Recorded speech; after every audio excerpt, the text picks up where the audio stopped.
Bonsoir Jérôme Sainte-Marie, directeur général adjoint de l'Institut CSA. Bonsoir Gaël Degré-Duloup. Bonsoir. Vous êtes rédacteur en chef au quotidien 20 minutes. Merci à tous les deux. On va commenter ensemble ce sondage, cette dernière livraison de notre sondage avec vous.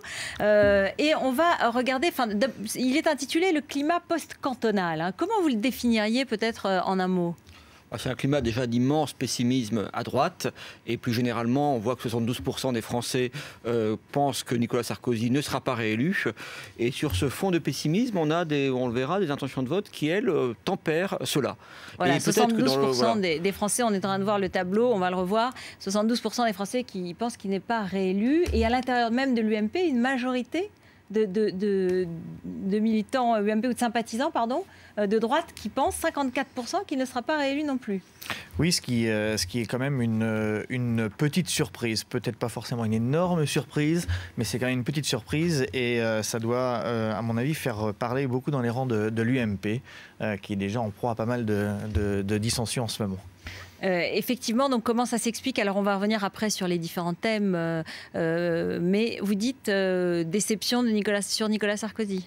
Non, c'est une question purement de pronostic. Encore une fois, on voit bien comment les gens réagissent à ce qu'ils entendent, aux informations, y compris aux informations des cantonales. Et ce qui est intéressant avec les sondages qu'on réalise actuellement, c'est que ça couvre l'ensemble du corps électoral, y compris la majorité de ces électeurs qui précisément ne sont pas allés voter. Donc c'est pour ça que les sondages que l'on fait actuellement, justement par rapport à la prochaine élection présidentielle, complètent et contrastent parfois avec ce qu'ont dit les urnes lors des dernières élections. Oui, parce qu'au cantonal, il y avait beaucoup d'abstentions. Donc là, vous n'avez pas les abstentionnistes, en quelque sorte. Un petit peu aussi. Sérieusement, même si ça paraît paradoxal, je dirais que là, je pense qu'il faut croire davantage les sondages que les urnes, puisqu'encore une fois, ça concerne tout le monde. Ça concerne tout le monde. Alors, donc Nicolas Sarkozy sera-t-il réélu? Apparemment, en tout cas dans l'esprit des gens interrogés, c'est non.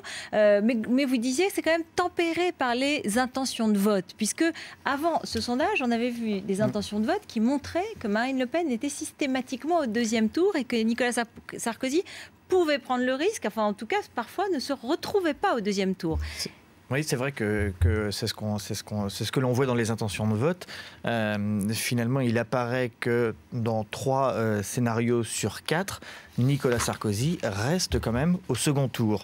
Voilà. La seule incertitude, c'est lorsqu'il se présente face à Dominique Strauss-Kahn, où là, Marine Le Pen fait jeu égal avec lui. Ils sont au coude à coude. Voilà, ils sont à 18% tous les deux et Dominique Strauss-Kahn est à 33%. En revanche, devant Martine Aubry, Ségolène Royal ou François Hollande, eh bien, Nicolas Sarkozy se retrouve tout de même au deuxième tour. Ce qui prend à rebrousse-poil les derniers sondages qu'on a eus avant les cantonales. Alors soyons prudents. On est sur des écarts qui sont faibles. On est à 3 points quand même entre Marine Le Pen et Nicolas Sarkozy dans la plupart des cas, voire l'égalité, vous l'avez dit, dans l'hypothèse où Strauss-Kahn serait candidat. Donc les hypothèses de 21 avril, donc là ça serait à l'envers, eh bien, sont tout à fait crédibles. Et donc la question du maintien ou pas des différents candidats à droite ou au centre droit reste évidemment toujours posée. François Hollande, c'est l'homme du jour, hein. Il est candidat à la primaire socialiste. Qu'est-ce que nous indiquent ses études? Il a raison, il a des chances François Hollande est aujourd'hui en 3e position en quelque sorte parmi les présidentiables socialistes. C'est-à-dire qu'aujourd'hui, il réaliserait, s'il était candidat, s'il était choisi par le Parti socialiste, 24% des intentions de vote. Par rapport à l'étude que nous avions faite ensemble en janvier, il a gagné 4 points. C'est tout à fait considérable. Il s'est réellement qualifié parmi les présidentiables crédibles du Parti socialiste au moment même où Ségolène Royal, elle, disparaissait largement du tableau.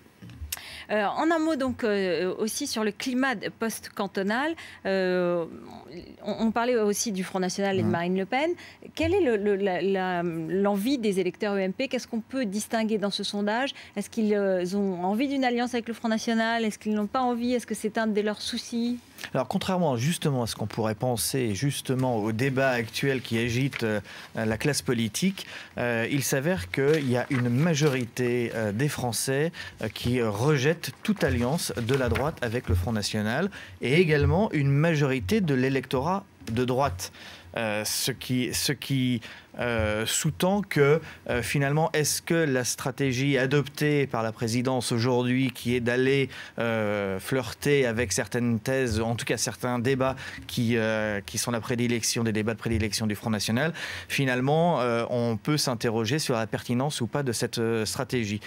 Et il est probable que ce débat qui est aujourd'hui axé sur des questions liées à l'immigration, débat sur la laïcité, etc., finalement, tranquillement et progressivement, tend vers des questions plus d'ordre social, axées sur le pouvoir d'achat et le chômage. Justement, vous avez aussi interrogé les Français sur leurs préoccupations principales. Oui, les préoccupations principales, ou plus précisément les priorités qu'ils assignent au gouvernement et au président de la République pour les mois qui viennent. Mettre d'abord en place, en première position, excusez-moi, l'emploi et le pouvoir d'achat, et en dernière position, c'est le plus singulier, l'immigration et la sécurité, qui demeure pour les électeurs du Front National la priorité. Donc on voit bien que le Front National demeure quand même un électorat, une force politique spécialisée, monothématique. Et là quand même, c'est aux sondeurs que je m'adresse, est-ce que même dans cet aspect, quand on vous interroge sur l'immigration et sur la sécurité, est-ce qu'on n'a pas tendance à dire non, je me préoccupe du chômage, et dans le fond il y a une sorte de priorité cachée, immigration et sécurité qui n'est peut-être pas avouée? Je ne crois pas. Est-ce que vous intégrez ce facteur-là, je dirais? Je ne crois pas, tout simplement parce que déjà les gens n'ont jamais eu la moindre gêne pour dire qu'ils s'intéressaient à l'immigration, à la sécurité. Ils le disaient très facilement dans la période 2006-2007 par exemple. Et par ailleurs, les électeurs du Front National, eux, le disent très, très facilement également. Je souligne le fait que il y a sans doute eu un électrochoc. Ce sondage a été fait immédiatement après les résultats du second tour. Il y a sans doute eu un électrochoc, y compris au sein de l'électorat UMP, par rapport au score du Front National. Et je crois que les sympathisants de droite ressentent actuellement une menace existentielle, ce qui explique que beaucoup plus qu'en janvier, ils sont opposés à 76%, c'est 16 points de plus en 2 mois, c'est énorme, à une alliance avec le Front National. Ces résultats auront au moins eu cette vertu-là. C'est une sorte de mobilisation, dans le fond, à la fois pessimisme sur Nicolas Sarkozy lui-même, mais mobilisation de la droite classique face à l'extrême droite, face au Front National. C'est surtout une situation assez paradoxale, puisque d'un côté, ils estiment qu'il ne faut pas faire d'alliance avec le Front National, et d'un autre côté, Marine Le Pen reste quand même à des niveaux très hauts. Donc il va bien falloir, pour l'UMP, aller chercher quelques voix à Marine Le Pen. Donc comment faire, sachant qu'ils sont très partagés sur la compatibilité des programmes entre le FN et l'UMP. Il y a 39%, je crois, des sondés qui estiment que le programme est totalement incompatible, et 39% aussi, ou 38%, qui estiment qu'il est compatible. En tout cas, qu'il y a des zones de porosité entre les deux. Donc il y a incompatibilité entre certains aspects du programme et en même temps le niveau de Marine Le Pen. Jérôme Sainte-Marie, pour conclure. Je crois que simplement, ce sondage montre que les choses ne sont pas jouées.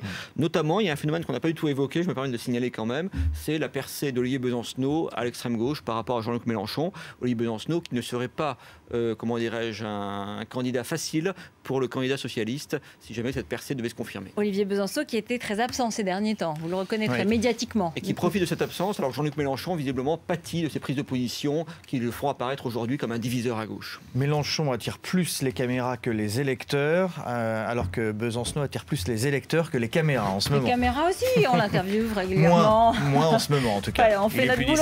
Oui, Merci beaucoup à tous les deux. Merci, c'est le Sarko Info.